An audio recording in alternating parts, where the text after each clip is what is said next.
Hello student, देखो बेटा प्राकृतिक प्रक्रियाएं, उसका जो अगला टॉपिक है बृहत संचलन के प्रकार। देखो बृहत संचलन जो होता है ये चट्टानों के अंदर विभिन्न रूपों में पाए जाते हैं। अभी चट्टानें हैं या मिट्टी वगैरह का ढाल है, ठीक है, उसके अंदर तो इसमें बृहत संचलन की जो गति है उसमें बड़ी भारी भिन्नता पाई जाती है। यह गति एक वर्ष में कुछ मिलीमीटर जो दिखाई भी नहीं देती से लेकर 100 किलोमीटर प्रति घंटा तक हो सकती है। गति के आधार पर बृहत संचलन के विभिन्न रूपों को 3 मोटे वर्गों में बांटा गया है। सबसे पहला है मृदा संचलन, मंद संचलन, द्रुत संचलन और भूस्खलन। मतलब मंद धीमी गति से, द्रुत उससे तेज गति से, और भूस्खलन भूमि का जो ढेर होता है उसका अत्यधिक मात्रा में खिसकना। तो सबसे पहले हम मंद संचलन की बात करेंगे। अदृश्य होने के बावजूद मंद संचलन धरातल को त्रासने में महत्वपूर्ण भूमिका निभाते हैं। भूगर्भवेत्ताओं के अनुसार लंबे समय तक जारी रहने वाले मंद संचलन विस्फोटक और द्रुत संचलन की अपेक्षा मलबे की अधिक मात्रा को ढुलका ले जाते हैं। उसे क्या कहते हैं? मंद संचलन। उसके बाद है मृदा विसर्प। मृदा जो विसर्प है शीतोष्ण और उष्ण कटिबंधीय जलवायु के क्षेत्रों में मंद ढालों पर भी गुरुत्वाकर्षण के कारण चट्टानों का ऊपरी आवरण नीचे की ओर फिसलने लगता है। वर्षा के जल से शराब और ऊपर की मिट्टी का बहुत बड़ा क्षेत्र घास के मैट व वृक्षों समेत इस प्रकार स्थानांतरित होने लगता है कि उस जमीन पर खड़े आदमी को एहसास भी नहीं होता। इस प्रकार स्थानांतरित पदार्थ ढाल के आधार तल पर एकत्रित होने लगता है। मृदा विसर्प को हम मृदा परिच्छेदिका व प्रतिरोधी चट्टानों के बड़े खंडों के अनावरण तथा वृक्षों की जड़ों के व्यवहार, बाढ़ तथा टेलीफोन के झुके हुए खंभों द्वारा प्रमाणित कर सकते हैं। मेन है कि इनका जो स्थिति के बारे में हम किसके आधार पर बताएंगे? जैसे पोल वगैरह खड़े होते हैं उनके झुकने के कारण, जैसे ये दिखाया गया है चित्र के अंदर, रोक वाली दीवार का ढहना, ठीक है। उसके बाद बाढ़ का मुड़ना, खंभे, स्मारक इत्यादि का झुकना, ठीक है, ये सब इसमें मेन है। ये मृदा विसर्प के अंदर आते हैं। उसके बाद है शैल विसर्पण। वर्षा ऋतु में चट्टानों की ऊपर स्थित शैल चूर्ण और मिट्टी की कमजोर परत का आवरण हट जाने के बाद मौसम के कारण आधार शैल का विखंडन करना आरंभ कर देते हैं। विखंडित शैल पदार्थ गुरुत्वाकर्षण के प्रभावाधीन ढाल के अनुसार नीचे की ओर सरकते हैं, जिसे शैल विसर्पण कहा जाता है।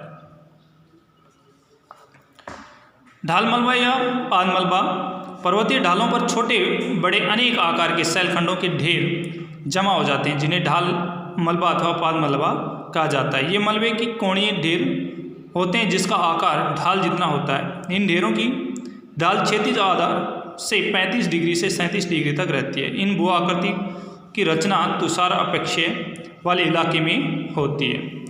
जैसे ये दिखाया गया अभी चित्र, इसमें जैसे कीप नुमा, ठीक है, कीप की जो आकृति होती है वी आकृति, भृगु, टैलन ढाल, ठीक है, भृगु मतलब खड़ी, टैलन नॉर्मल। उसके बाद शैल चूर्ण जो है बारीक कण जो होते हैं, ठीक है, उनका। उसके बाद है मृदा सर्पण। लातिनी भाषा के 2 पदों मृदा तथा बहना से मिलकर बना है, जिसका अर्थ है जल से संतृप्त मिट्टी का ढाल के नीचे की ओर प्रवाह। और मृदा सर्पण ऊंचे अक्षांशों तथा निम्न अक्षांशों के उच्च पर्वतीय भागों में घटित होता है। आर्कटिक वर्ग के टुंड्रा प्रदेशों में स्थायी हिम, जहाँ सारा वर्ष तापमान 0 डिग्री सेल्सियस व उससे भी कम रहता है के क्षेत्र में ग्रीष्म ऋतु के आरंभ से ऊपर की हिम पिघलने लगती है, जबकि नीचे की भूमि अभी हिम से जमी होती है। स्थायी हिम पिघले हुए जल के अंत स्राव अर्थात रिसाव में बाधा डालती है। परिणाम स्वरूप परमाफ्रॉस्ट स्थायी हिम के ऊपर जल से लबालब मलबा ढाल के अनुरूप खिसकने लगता है। मृदा सर्पण की गति इतनी मंद होती है कि वह दिखाई ही नहीं देती। पर्वतीय ढालों पर मृदा सर्पण से सोपानों एवं वेदिकाओं का निर्माण होता है। द्रुत संचलन, दूसरा जो पॉइंट है वो द्रुत संचलन भी। द्रुत संचलन क्या होता है? गुरुत्वाकर्षण के कारण मृदा अथवा चट्टान का अचानक एवं तीव्र गति से संचलन अत्यंत हानिकारक होता है। मलबे के द्रुत संचलन के लिए वर्षा के जल अथवा हिम के पिघले जल की भारी मात्रा में आवश्यकता होती है। मृदा प्रवाह, इसका जो पहला पॉइंट है मृदा का प्रवाह। आर्द्र जलवायु के क्षेत्रों में जल से संतृप्त मिट्टी ऊपरी भाग का चट्टान चूर्ण, चिकनी मिट्टी अथवा शैल मृत्तिका आदि गुरुत्वाकर्षण की शक्ति द्वारा तीव्र गति से कुछ ही घंटों में ढाल के नीचे की ओर खिसक जाते हैं। इसे मृदा प्रवाह कहते हैं। मृदा प्रवाह में जल अथवा हिमजल स्नेक का काम करते हैं। ढाल के ऊपरी भाग से मृदा के प्रवाह के बाद सीढ़ीनुमा वेदिकाएं बची रहती हैं। ये वेदिकाएं चापाकार भित्ति जैसे कगारों द्वारा घिरी हुई होती है। पंख कीचड़ प्रवाह, वनस्पति आवरण के अभाव और भारी वर्षा के कारण शैल पदार्थों के मोटे स्तर जल से संतृप्त हो जाते हैं और अपने मूल स्थान की ढाल से अलग होकर प्लास्टिक पदार्थ की भांति निश्चित वाहिकाओं में बहने लगते हैं। यह भाव धीमा भी हो सकता है और तीव्र भी। जब यह कीचड़ की नदी सी वाहिकाओं से भागकर निकलकर गिरिपाद प्रदेश अथवा मैदान में पहुंचती हैं तो मकानों, पुलों, सड़कों व अन्य संरचनाओं को विध्वंस कर देती हैं। पंख प्रवाह सक्रिय ज्वालामुखियों अथवा अभी हो चुके उद्भेदन वाले ज्वालामुखियों की ढालों पर प्राय देखने को मिलते हैं। ज्वालामुखी राख, धूलकण व अन्य खंडित पदार्थ भारी वर्षा के कारण कीचड़ बनकर जिह्वा के रूप में बहने लगते हैं। उसके बाद है मलबा अवधाव। यह द्रुत संचलन आर्द्र प्रदेशों में जिनमें वनस्पति का आवरण हो या न पाया जाता है। यह मलबा तीव्र ढालों पर संक्रिय मार्गों से बहता है। मलबा अवधाव हिम अवधाव जैसा होता है और पंख प्रवाह की अपेक्षा बहुत तेज बहता है। भूमि सर्पण, इसमें भूमि का एक पूरा का पूरा विशाल ब्लॉक पर्वत या पहाड़ी के नीचे की ओर खिसकता है। यह टूटकर खंडित नहीं होता बल्कि पूरा ब्लॉक इस साबुत रहता है। ये खिसकी हुई भूमि मार्ग में कितने ही लंबे अथवा थोड़े समय तक रुकी रह सकती है। अब है भूस्खलन भी। चट्टानी भागों का बड़े पैमाने पर तीव्र गति से सर्पण भूस्खलन कहलाता है।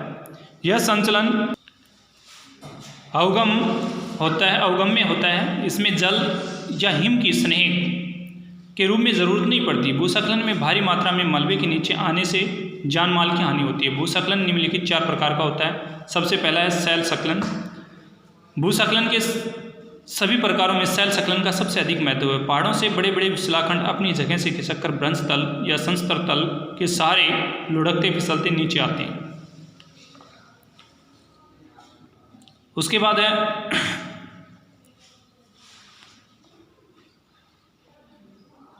अवसर्पण।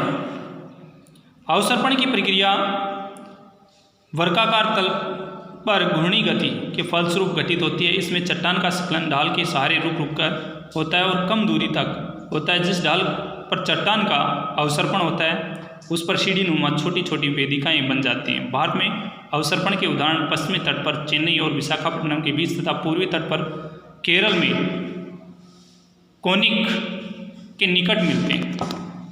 उसके बाद है शैलपात। शैलपात की क्रिया शैल स्खलन की से मिलती जुलती है। अतः केवल यह है कि शैलपात में किसी खड़े ढाल वाले क्लिफ से विशाल शैल खंड अकेले ब्लॉक के रूप में गिरता है। गिरने वाले खंड का आकार एक गोलासम जितना छोटा भी हो सकता है और गांव के आकार का बहुत विशाल भी। गिरने वाले खंड का आकार क्लिफ की भूमि की रचना पर निर्भर करता है। गिरने के बाद यह विशाल खंड अनेक प्रकार की बड़े बड़े और छोटे छोटे टुकड़ों में बढ़ जाता है। हिमालय तथा आल्प्स पर्वत क्षेत्रों में शैलपात की घटनाएं प्राय होती रहती है। उसके बाद है मलबा स्खलन भी।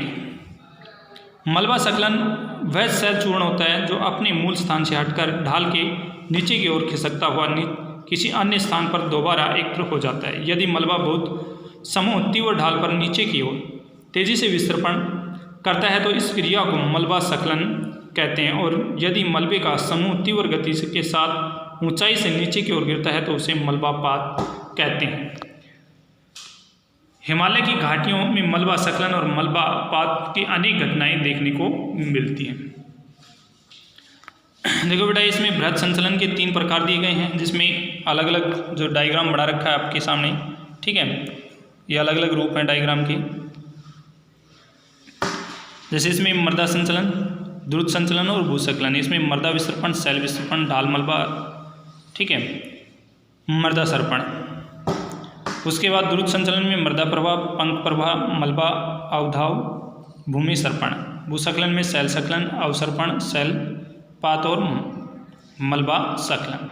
तो इसमें ये जो क्वेश्चन बन रहा है कि वृत्त संचलन से क्या अभिप्राय है, इसको कितने वर्गों में बांटा गया है, संक्षिप्त वर्णन कीजिए। ये क्वेश्चन आपको फिर नोटबुक में करना है, साफ राइटिंग।